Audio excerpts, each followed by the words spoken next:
नमस्कार दोस्तों, स्वागत है आपका बीएस कंपटीशन चैनल में। ग्रुप डी के मोस्ट एक्सपेक्टेड क्वेश्चंस जो अभी तक एग्ज़ाम में जिस टॉपिक से सबसे ज़्यादा पूछे जा रहे हैं।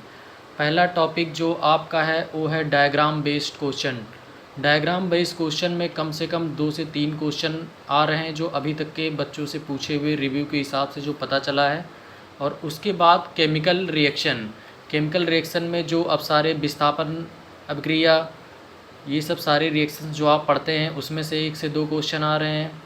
तत्व से जुड़े प्रश्न, जैसे तत्व से जुड़े हुए प्रश्न में मेंडलीव आवर्त सारणी में हर शिफ्ट में कम से कम 2 से 3 क्वेश्चन पूछे जा रहे हैं। और उसके बाद अम्ल एवं क्षार से कम 2 क्वेश्चन पूछे जा रहे हैं। 2 क्वेश्चन में किसी भी कोई भी मतलब एलिमेंट्स दे रहा है, उसका सिंबल पूछ ले रहा है, कोई भी उसमें कंपाउंड दे रहा है, यौगिक दे रहा है, जैसे सोडियम कार्बोनेट, धामन सोडा, ये सब चीज़ें दे रहा है, उसका पूछ रहा है कि उसका केमिकल फार्मूला क्या होता है। उसके बाद मानव अस्थियाँ आती हैं। मानव अस्थियाँ में 1 से 2 क्वेश्चन पूछ रहे हैं। उसके बाद अवार्ड्स जो 2021 से लेकर के 2022 में जो अवार्ड्स अभी तक मिल चुके हैं उसमें ज़्यादातर फिल्म फेयर अवार्ड से क्वेश्चंस पूछे जा रहे हैं। उसके बाद रिवर्स के बारे में पूछा जा रहा है कि कौन से रिवर्स मतलब कौन सा सिटी या फिर कौन सा स्टेट किस रिवर्स के किनारे पे है। उसके बाद नियुक्तियों के बारे में पूछा जा रहा है। हाल ही में जो अभी नियुक्तियां हुई हैं 2022 में, 2021 के लास्ट में जो नियुक्तियां हुई हैं उनके बारे में पूछा जा रहा है।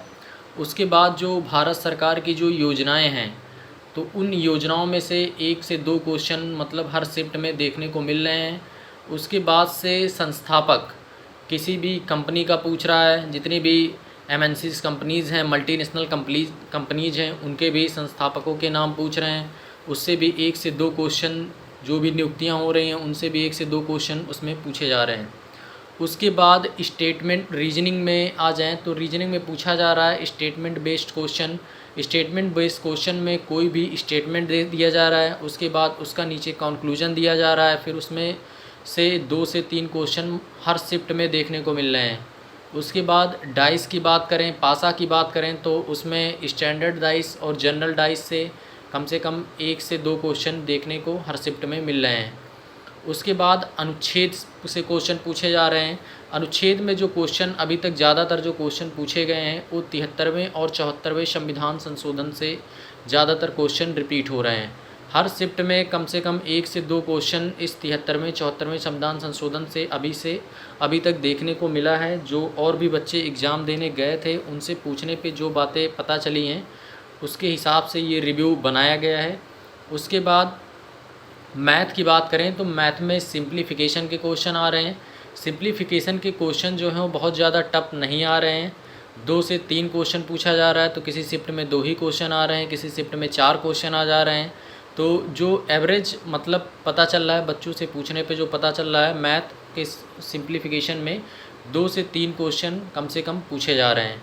उसके बाद मेंसुरेशन और ट्रिग्नोमेट्री से भी, तो मेंसुरेशन से कम 1 से 2 सवाल आ रहे हैं और उसके बाद ट्रिग्नोमेट्री से कम 1 से 2 सवाल पूछे जा रहे हैं। ट्रिग्नोमेट्री जो आ रही है वो ज़्यादातर हाई स्कूल बेस लेवल पे आ रही है, जहाँ से मतलब आप लोग थोड़ा बहुत प्रैक्टिस करके उस चीज़ को कर सकते हैं आराम से। उसके बाद सीरीज के क्वेश्चन आ रहे हैं, तो सीरीज के क्वेश्चन थोड़ा ज़्यादा आ रहे हैं। किसी शिफ्ट में 3 क्वेश्चन देखने को मिल रहे हैं, किसी शिफ्ट में 4 क्वेश्चन देखने को मिल रहे हैं। मोस्टली शिफ्ट में जो अभी तक जो 18 अगस्त से जो एग्ज़ाम 17 अगस्त से शुरू हुआ है उसमें ज़्यादातर 4 क्वेश्चन देखने को मिल रहे हैं। उसके बाद सीटिंग अरेंजमेंट की बात करें तो सीटिंग अरेंजमेंट में कम से कम 5 क्वेश्चन देखने को मिल रहे हैं। 5 क्वेश्चन कम से कम देखने को मिल रहे हैं सीटिंग अरेंजमेंट में।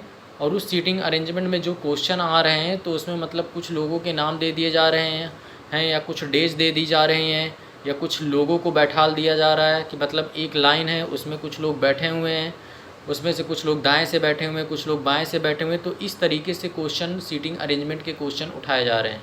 उसके बाद सिलॉक्स की बात करें तो सिलॉक्स में जो कथन और निष्कर्ष वाले जो क्वेश्चन आते हैं तो सिलॉक्स में जो क्वेश्चन आ रहे हैं तो सिलॉक्स में मोस्टली क्वेश्चन 2 या 3 क्वेश्चन आ रहे हैं।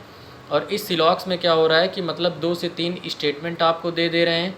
उसके बाद मतलब उसमें पूछ रहे हैं कि उससे रिलेटेड 3 से 4 ऑप्शन दे दिए जा रहे हैं और उसके बाद उसमें पूछा जा रहा है कि पहला ऑप्शन सही है या पहला दूसरा सही है या दूसरा तीसरा सही है तो इस तरीके से सारे क्वेश्चंस जो है वो एग्ज़ाम में पूछे जा रहे हैं।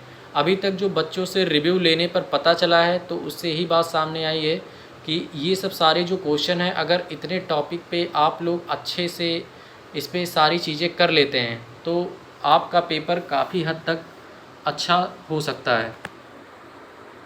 तो इसमें मतलब ये डायग्राम बेस्ड क्वेश्चन हो गया, केमिकल रिएक्शंस के क्वेश्चन हो गए, उसके बाद आपके जो है अम्ल से जुड़े हुए क्वेश्चन हो गए, तत्व से जुड़े हुए क्वेश्चन हो गए, मेंडली पावर सारणी से 2 से 3 क्वेश्चन पूछे जा रहे हैं, अम्ल एवं क्षार के क्वेश्चन हो गए, आप उसको तैयार कर लेते हैं। मानव अस्थियाँ का एक क्वेश्चन पूछा जा रहा है।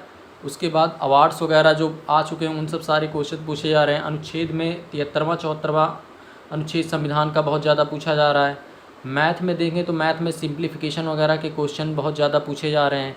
उसके बाद मेंसुरेशन और ट्रिग्नोमेट्री में भी क्वेश्चन आ रहे हैं। मेंसुरेशन के ज़्यादा क्वेश्चन आ रहे हैं, ट्रिग्नोमेट्री के भी कम क्वेश्चन देखने को मिल रहे हैं। उसके बाद कुछ सारणी बेस्ड क्वेश्चन भी आ रहे हैं। तो सारणी बेस्ड क्वेश्चन में एक सारणी आपको दे दी जा रही है और उस सारणी से जुड़े हुए 1 से 2 क्वेश्चन, किसी किसी शिफ्ट में 3 क्वेश्चन भी देखने को मिले हैं जो पूछे जा रहे हैं। उसके बाद नियुक्तियाँ जो हैं, तो नियुक्तियाँ बहुत ज़्यादा पुराना नहीं पूछा जा रहा है।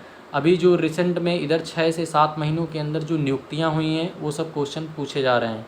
उसके बाद से जो आपका सबसे ज़्यादा जो रीजनिंग में या मैथ में जो आपका क्वेश्चन पूछा जा रहा है वो सीरीज के क्वेश्चन पूछे जा रहे हैं, और सीटिंग अरेंजमेंट और सिलॉक्स और स्टेटमेंट के रिलेटेड क्वेश्चन पूछे जा रहे हैं। तो कम से कम ये स्टेटमेंट बेस्ड क्वेश्चन और सिटिंग अरेंजमेंट बेस्ड क्वेश्चन और सिलोगिज्म और सीरीज बेस्ड क्वेश्चन, तो इनसे रिलेटेड कम से कम आपके 10 क्वेश्चन आ रहे हैं जो आपके नंबर कहीं ना कहीं हद तक काफ़ी बढ़ा सकते हैं। और सबसे ज़्यादा जो इस समय मतलब पूछे जा रहे हैं, जो कॉमनवेल्थ गेम्स हुए थे, किस सन में, किस ईयर में कौन सा गेम कब हुआ था, वो सब सारे गेम्स के बारे में पूछा जा रहा है। और उसके बाद जो जितने भी गेम से रिलेटेड क्वेश्चन हैं, कोई कॉमनवेल्थ गेम हो गया, फ्रेंच ओपन हो गया, ऑस्ट्रेलियन ओपन हो गया, यूएस ओपन हो गया, तो ये सब सारे क्वेश्चन जो हैं वो बहुत बेसिकली पूछे जा रहे हैं।